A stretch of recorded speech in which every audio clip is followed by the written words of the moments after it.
wowote, nakemea hasara yoyote, nakemea mikosi yoyote, nakemea balaa yoyote katika jina la Yesu Kristo wa Nazareti, mwana wa Mungu aliye hai. Nyota yake ijitokeze, nyota yake ijitokeze kwa damu ya Yesu Kristo wa Nazareti. Umewahi kufanya kazi ya mgahawa, hoteli?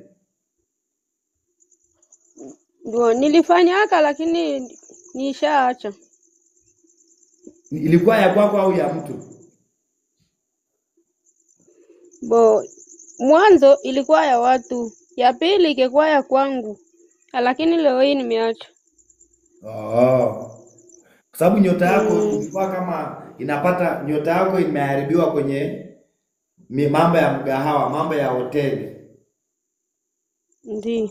Kwa hiyo nyota yako ilikuwa watu, kuna namna fulani ilitumika kwenye hoteli, chakula, kwenye mambo ya chakula. Kwa hiyo kuanzia leo nimeosha nyota yako, nimerudisha nyota yako ambayo iliibiwa kwenye mambo ya hoteli katika jina la Yesu. Utaenda kufanikiwa sasa. Amen. Asante. Haya. Sasa Papa Nabii. Nimeona ni jirani. Ni mwenye alikuwa jirani yangu. Ndio alikuwa na hiyo kazi? Ndio. Yani kwenye nyota yako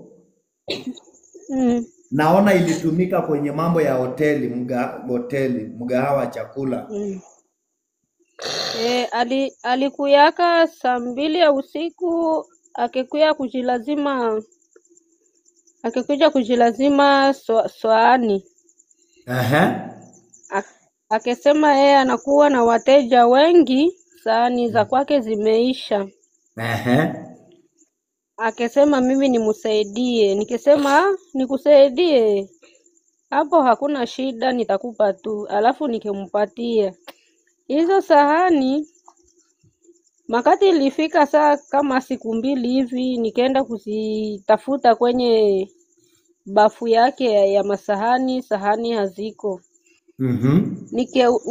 Nikeuliza wafanyakazi, sahani zangu ziko wapi? Aseme mama ndio mwenye anaya kwenye ziko. Mimi nasema haya. Sahani zilimaliza wiki nzima. Alichukua sahani saa 2 ya usiku. Alafu wiki moja inapita, akaenda kuzirudisha tena saa 2 ya usiku. Watu wakesema hapana, hizo sahani usizitumikishe, hapana kuzifanyisha kazi. Nikesema basi yeye atafanya nini? Hakuna kenye atanifaa. Sasa kinawezekana ndio pale tu. Ndio hiyo.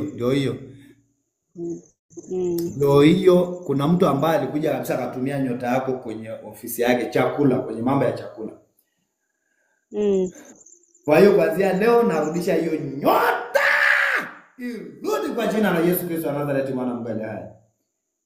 Chochote utakachokwenda kufanya, kazi yoyote utakayofanya, biashara yoyote utakayofanya, huduma yoyote utakayotoa, ipate kibali kwa jina la Yesu Kristo wa Nazareti, mwana wa Mungu aliye hai. Amina. Amen.